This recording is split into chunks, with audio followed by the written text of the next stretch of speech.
Breaking news. Andhra Pradesh కూటమి ప్రభుత్వంలో జనసేన నేతల పరిస్థితి మరి అధ్వానంగా మారినట్లయితే తెలుస్తూ ఉన్నది.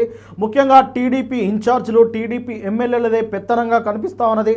టీడీపీ ఇన్ఛార్జీలు ఉన్న చోట ఎమ్మెల్యే అంటే జనసేన ఎమ్మెల్యేలు కూడా వారిని అడుక్కునే పరిస్థితికి దిగజారిపోయింది ఈ వ్యవస్థ అన్నట్లుగా జనసేన నేతలైతే బాధపడుతూ ఉన్నారు. ఈ మేరకు జనసేన క్యాడర్లో తీవ్ర అసంతృప్తి నెలకొన్నది.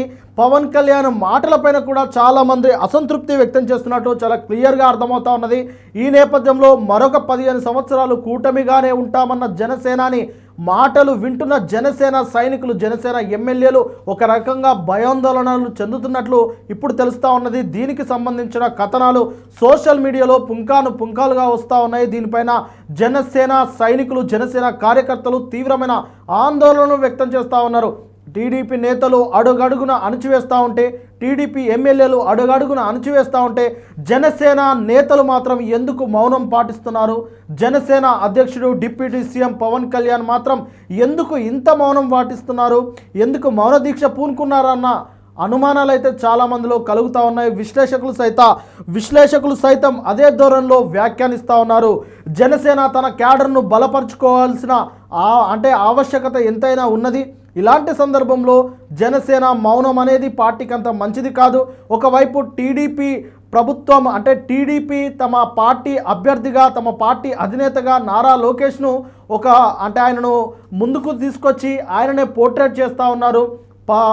సీఎం చంద్రబాబు నాయుడు గారు సైతం నారా లోకేష్ను తమ భావితరానికి నాయకుడిగా తాను కూడా అభివర్ణిస్తూ తననే ముందుండి నడిపిస్తూ ఉన్నారు. కానీ జనసేనను మాత్రం పవన్ కళ్యాణ్ మాత్రం పక్కన చెప్పినట్టే పక్కన పెడుతున్నట్లు కూడా చాలా క్లియర్గా కొన్ని సందర్భాల్లో కనిపిస్తూ ఉన్నది. ఆయనకు డిప్యూటీ హోదాలో ఆయనకున్న హోదాను, అలాగే పర్యావరణ అటవీ శాఖ మంత్రులుగా ఆయనకున్న శాఖలకు సంబంధించి మాత్రమే ఆయనను ఫోకస్ చేస్తున్నారు. మిగతా ఏ కార్యక్రమాలను కూడా ఆయన అభిప్రాయాలను కానీ ఆయన పాలు పంచుకోకుండా చూస్తున్నట్లు, చాలా జాగ్రత్తగా చూస్తున్నట్లు అర్థమవుతా ఉన్నది. ఈ నేపథ్యంలోనే జనసేన నేతల్లో చాలామందిలో అసంతృప్తి కనిపిస్తూ ఉన్నది. మొత్తంగా పార్టీలో ఎమ్మెల్యేల పనితీరుపై పవన్ కళ్యాణ్ కూడా కొన్ని సందర్భాల్లో అసంతృప్తి వ్యక్తం చేసినారు. కానీ ఇప్పుడు పవన్ కళ్యాణ్ పైనే వీరు జనసేన సైనికులు అయితే అసంతృప్తి వ్యక్తం చేస్తూ ఉన్నారు. ముఖ్యంగా టీడీపీ అలాగే జనసేన పార్టీల్లో క్షేత్రస్థాయిలో అలాగే నియోజకవర్గ స్థాయిలో వారి మధ్య సమన్వయ లోపాలు అనేది చాలా క్లియర్గా కనిపిస్తూ ఉన్నది. అలాగే స్థానిక అధికారాలు, కార్యకర్తలను పక్కన పెట్టడం వంటి కారణాలతో సామూహిక అసంతృప్తి ఉన్నట్లు కూడా కనిపిస్తూ ఉన్నది. మొత్తం మీద పశ్చిమ గోదావరి జిల్లాల్లోని మొత్తం 6 మంది ఎమ్మెల్యేలు ఉన్నారు. పోలవరం, ఉంగుటూరు, భీమవరం, తాడపల్లిగూడెం, నరసాపురం, నిడదవోలు. మొత్తం మీద నిడదవోలు మినహా మిగతా చోట్ల పార్టీలో అసంతృప్తి, అయోమయం ఎక్కువగా ఉన్నట్లు కొన్ని నివేదికలు కూడా ఈ మధ్యలో వెలువడుతూ ఉన్నాయి. ముఖ్యంగా నరసాపురం, భీమవరం నియోజకవర్గాల్లో పరిస్థితి మరింత అధ్వానంగా మారిపోయిందని, ఆయా ఎమ్మెల్యేల పరిస్థితి కూడా ఆ టీడీపీ చెప్పు చేతుల్లోనే ఉన్నదని, దీనిపైన జనసేనాని పవన్ కళ్యాణ్ ఏ ఒక్కసారి కూడా స్పందించకపోవడం పట్ల కూడా వారు అసంతృప్తి వ్యక్తం చేస్తూ ఉన్నారు. అలాగే స్థానికంగా టీడీపీ జనసేన కార్యకర్తల ఆయనపై అసంతృప్తి వ్యక్తం చేస్తూ ఉన్నారు. వైసీపీ కార్యకర్తలకు మాత్రమే ప్రాధాన్యత ఇస్తున్నారన్న ఆరోపణలు కూడా ఇప్పుడు పెందుర్తి ఎమ్మెల్యే పంచకర్ల రమేష్ బాబు అయితే కొన్ని ఆరోపణలు చేస్తూ ఉన్నారు. అలాగే రాజోలు ఎమ్మెల్యే దేవి ప్రసాదరావు సొంత పార్టీ కార్యకర్తలే ఆయనపై అసంతృప్తి ఉన్నట్టు తెలుస్తూ ఉన్నది. బొలిశెట్టి శ్రీనివాస్, తాడపల్లిగూడెం ఎమ్మెల్యే బొలిశెట్టి శ్రీనివాస్పై కూడా గతంలో కొన్ని ఆరోపణలు వచ్చాయి. ఈ నేపథ్యంలోనే జనసేన పార్టీ క్యాడర్లో కూడా చాలా ఒక రకమైన అసంతృప్తి అయితే నెలకొన్నది. మొత్తం 21 మంది ఎమ్మెల్యేలు కొందరి పనితీరు, ప్రజల సమస్యల పరిష్కారం, కూటమి సహకారం లేకపోవడం వంటి అంశాలపై పవన్ కళ్యాణ్ గతంలో సమీక్షించి నిర్వహించారు. కానీ పవన్ కళ్యాణ్ సమీక్షించినప్పటికీ వారిలో మార్పు రాలేదు. అలాగే పవన్ కళ్యాణ్ తీరులో కూడా మార్పు రాలేదన్న కొన్ని వాదనలు కూడా వినిపిస్తూ ఉన్నాయి. అలాగే ఇటీవల పవన్ కళ్యాణ్ గారు రాజోలు సభలో తెలంగాణపై మాట్లాడిన వివాదాస్పదమైన వ్యాఖ్యలు ఎంత పెను దుమారంగా మారాయో అందరికీ తెలిసిందే.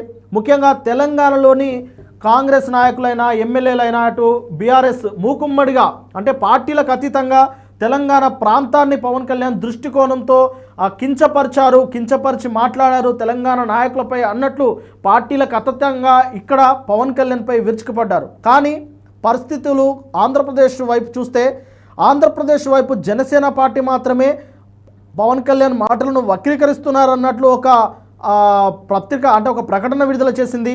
అంతే తప్ప పవన్ కళ్యాణ్ తరపున అటు కూటమిగా ఉన్న బీజేపీ కానీ టీడీపీ కానీ వారికి సంబంధించిన ఎమ్మెల్యేలు కానీ ప్రజాప్రతినిధులు కానీ లేదంటే అధికార పార్టీ ప్రతినిధులు కూడా ఏ ఒక్కరూ పవన్ కళ్యాణ్కు మద్దతుగా నిలవలేదు.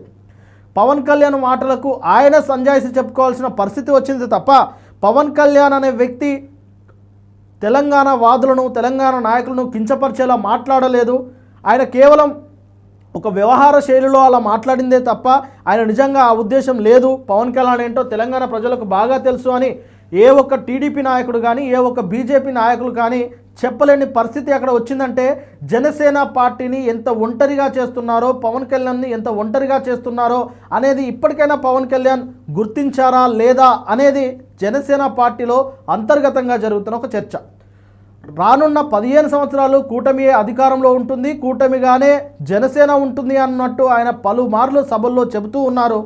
కానీ ఆయననే ఒంటరి చేస్తున్నారు. నారా లోకేష్ను ముందుకు తీసుకొస్తున్నారు. నారా లోకేష్ను సీఎం అభ్యర్థిగా ముంగట పెట్టి 2029 రాజకీయాల్లో చురుగ్గా పాల్గొనే అవకాశం ఉంటుంది. ఇక జనసేన అని ఆయన పవన్ కళ్యాణ్ మరొకసారి డిప్యూటీ సీఎం పదవికే కట్టబెడతారు.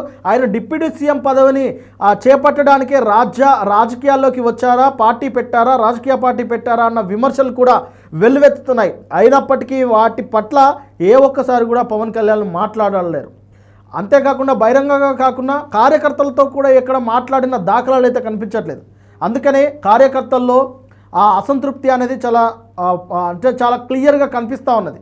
పవన్ కళ్యాణ్ నమ్ముకొని జనసేన పార్టీలోకి వచ్చిన నేతల పరిస్థితి ఏంటి, పవన్ కళ్యాణ్ నమ్ముకొని జనసేన పార్టీలో జనసేన జెండాలు మోస్తున్న కార్యకర్తల పరిస్థితి ఏంటి అంటే జనసేన జెండాతో పాటు ఇక 15 సంవత్సరాల పాటు టీడీపీ జెండాను కూడా మోయాల్సిందేనా అన్న ఒక అసంతృప్తి అయితే వాళ్ళలో పెళ్ళుబిక్కుతుంది. ఇది ఖచ్చితంగా రాబోయే రోజుల్లో జనసేన పార్టీకి అంత మంచిది కాదు అనేదైతే ఆ సంకేతాలు కూడా చాలా క్లియర్గా కనిపిస్తూ ఉన్నాయి. ఇదే పాయింట్ను వైసీపీ పార్టీ కనుక క్యాష్ చేసుకోవాలనుకుంటే జనసేన కార్యకర్తలను, జనసేన అభిమానులను, జనసేన జెండా మోస్తున్న కార్యకర్తలను వైసీపీ వైపు లాక్కోవడానికి ఒక్క పాయింట్ సరిపోతుందనేది రాజకీయ విశ్లేషకులు అయితే చెబుతూ ఉన్నారు.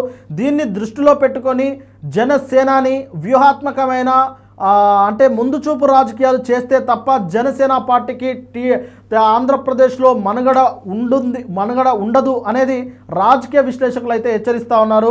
ఇది ఖచ్చితంగా అంటే జనసేనకు టీడీపీకి మధ్య ఉన్న గ్యాప్ను వైసీపీ పార్టీ అయితే క్యాచ్ చేసుకునే అవకాశం ఉంటుంది. కాబట్టి జనసేనాని అప్రమత్తంగా ఉండాల్సిన అవసరం ఉంది అనేది రాజకీయ విశ్లేషకుల సూచనగా కనిపిస్తూ ఉన్నది.